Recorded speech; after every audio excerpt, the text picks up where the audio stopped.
ایک یہ بھائی نے کویسچن کیا تھا، اور کویسچن تھا کہ جمعے کی سنتیں مؤکدہ ہیں یا غیر مؤکدہ ہیں۔ دیکھیں اس سلسلے میں اصول اچھی طرح یاد رکھیے گا کہ عصر سے پہلے کی 4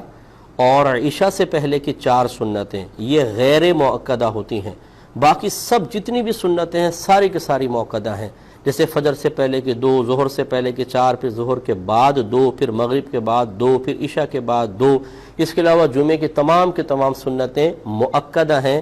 غیر مؤکدہ نہیں ہیں۔ اور ضمن میں عرض کر دیتا ہوں کہ یہ کیوں جاننا ضروری ہے کہ یہ مؤکدہ ہیں غیر مؤکدہ ہیں، اس وجہ سے کہ سنن مؤکدہ اور غیر مؤکدہ کی ادائیگی میں تھوڑا سا فرق ہوتا ہے جبکہ وہ 4 رکعتی ہوں۔ مثلا 2 بنیادی فرق ہیں، سنت غیر مؤکدہ میں پہلی اور تیسری میں ثنا پڑھی جاتی ہے، جبکہ مؤکدہ میں صرف پہلی میں پڑھیں گے، تیسری میں نہیں۔ اور غیر مؤکدہ میں 2 کے بعد جب بیٹھیں گے تو التحیات کے بعد درود شریف پڑھنا سنت ہے،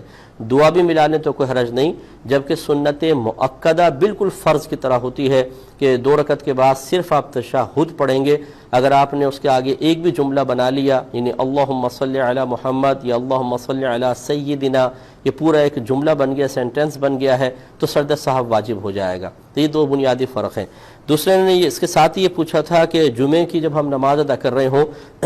تو سنتوں میں جمعے کی نیت کریں گے یا ظہر کی نیت کریں گے؟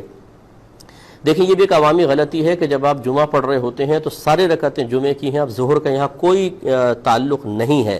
لہٰذا پہلے کی 4، پھر جمعے کی 2 فرض، پھر 4 سنت، پھر 2 سنت، 2 نفل، سب میں آپ کو جمعے کی نیت کرنی ہے، ظہر کی نیت نہیں کرنی ہے۔